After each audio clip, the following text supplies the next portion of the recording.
Hello everyone out there. This is my second attempt at a YouTube video. Just thought I would continue to try and fill you in on a little information based on, you can see the YouTube website and you see the avatar there, and just try to maybe explain a little bit more about what that is. So that's a picture of a 1970 Duster. That Duster started out life as a in-violet purple colored Duster in 1970.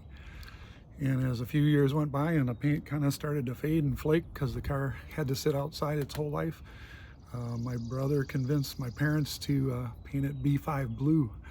And he was going to take ownership of that car and started to make some pretty cool modifications, put on some nice slotted mags. And it was a nice car until I got a hold of it. And that was the end of the Duster. Probably the biggest mistake I ever made in my life. I'll go into details about that another day, but when you give in to peer pressure, sometimes bad things happen. And I can only be grateful that I got lucky and survived that accident when I destroyed that car. And here are pictures of what that car looked like after it left the two-lane county highway on a backcountry road between some lakes on a curve.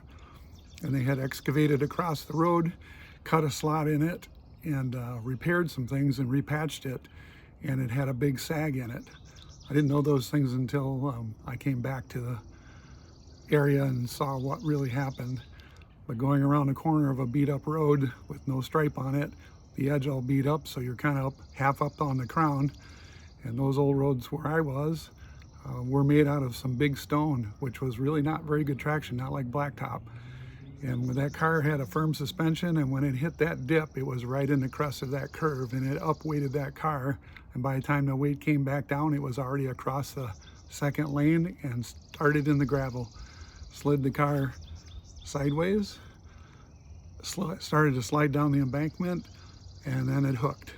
And when it hooked and rolled, the last thing I remember was turning my head and seeing the earth get ready to come right to my face. I remember the gravel of that shoulder.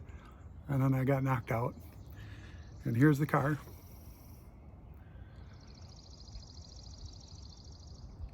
So what happened is that they catapulted it into the air by making one roll and hitting those tires. It catapulted it pretty high because I hit a utility pole 10 feet off the ground and sheared it in half. And then that threw me out of the car. And I was out. I'm very fortunate that I did not get crushed by it, because when I came to, I was literally a foot away from it, upside down. Here's the rest of the pictures.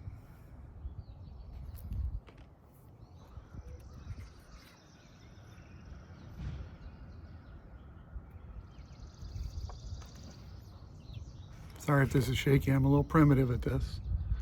But that's where it hit the utility pole, right on that wheel, with the weight of the engine and going at highway speed. You can see that shot that it took. It just karate chopped that pole.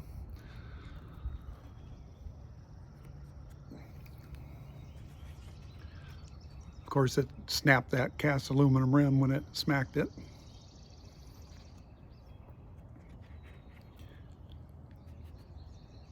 Ended up flattening the sides of things.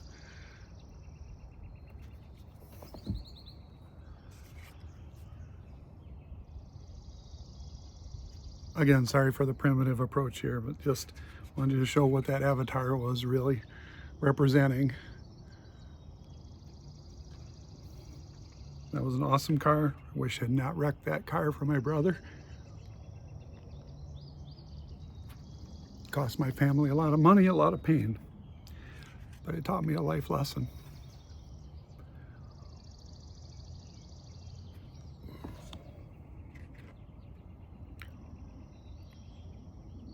And part of the reminder of that life lesson is when I came to, I had been playing an 8-track tape in that car. And it was loud, of course, as it would be.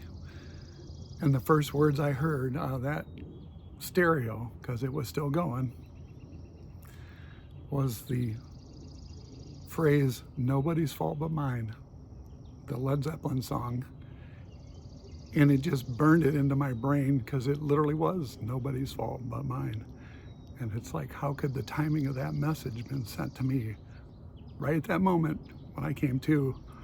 When I stood up, I shut that stereo off and I was looking at four wheels in the sky and thought, yep, pretty much messed up things.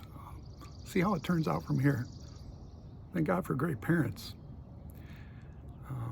Went to the police department, filled out the report. It happened at about 11 o'clock on a Saturday.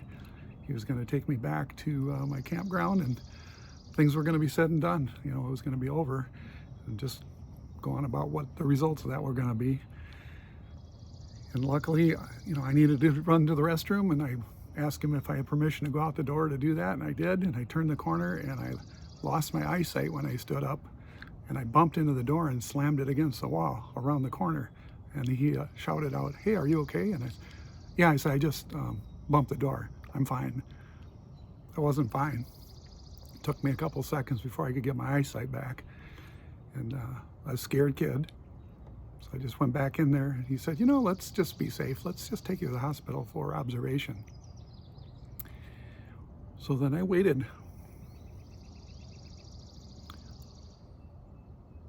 till my parents had to drive 400 miles to come see what was going on.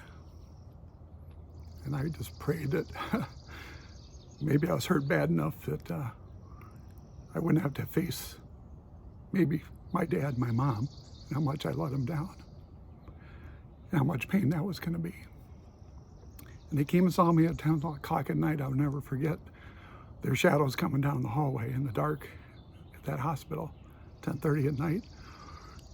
Saw me for a few minutes, and nurses said, "Well, come back tomorrow morning, and once observation is over, you can take them home." I thought, well, that's not going to go real well, but I got to face the music.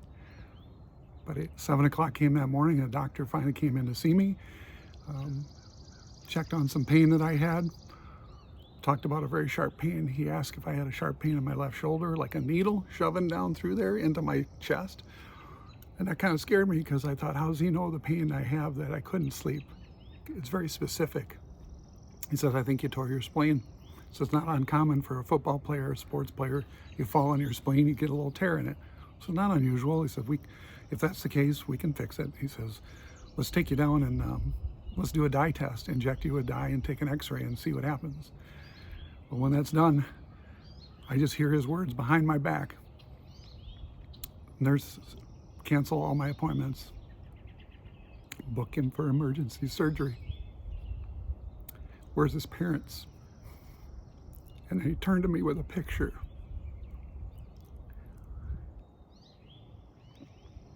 Sorry. And he showed me my spleen was ripped and shredded in half from the steering wheel, embedded so deep in my stomach, it just stretched my body so hard when it knocked me out across that dash. I was opposite of that utility pole on that steering wheel when I hit it at highway speed, and it embedded so deep. I remember it actually left the vinyl of the steering wheel on my belt at my bone joint. I didn't think anything of it. I thought, of course I don't feel good. I was in an accident. He says, "I'm sorry, you've shredded it in half." He said, "I can't repair it, but we have to save you. You've been bleeding since yesterday." And when the surgery was done and I came awake, I found out I lost 4.5 pints of blood. And if that officer had not taken me to that hospital, my brother would have found me dead in my bed the next day. So grateful to that officer, grateful to those healthcare people, grateful for someone way bigger than me saving my life. I didn't know what the purpose of saving a life was, because I thought for sure most people die in that. But I got great kids, great family, great grandkids. And I think maybe they're the reason, they're the purpose I had to kind of hang around to make sure they had their life to go do their thing and not be passed by just because of my stupid mistake. So, sorry to get emotional, but I just wanted to share reality with you. Sometimes kids make stupid mistakes, and mine was peer pressure related. Somebody wanted to go for a ride, and I told them, no, that's my brother's car, and I'm not driving it. And they went behind my back when I was roasting a hot dog on a campfire, and next thing you know, I hear a car starting behind me. That person had grabbed the keys, started the car, had the door open, and was backing out of that driveway ready to rip the door off on a tree. And I went running, and I jumped in there and hit the brakes and saved it. And I was so frustrated and so mad and just not clear-headed. I said, fine, just scoot over. We'll just go for this quick ride and we'll be right back. Everything will be fine. Well, I got lucky twice, because when that car rolled, that person flew out the window and landed in tall grass. They still suffered some injury. They later had to have some work done on their neck from a torn ligament or something.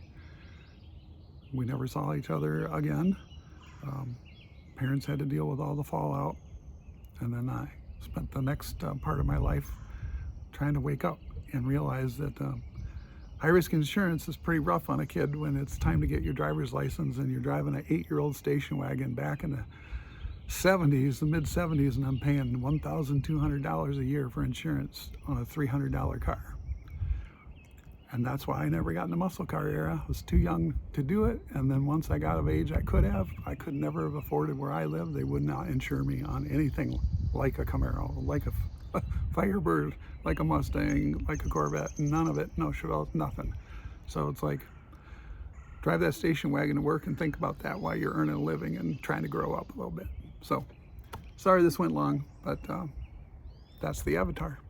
Talk more on another day, perhaps. Take care. Give thanks.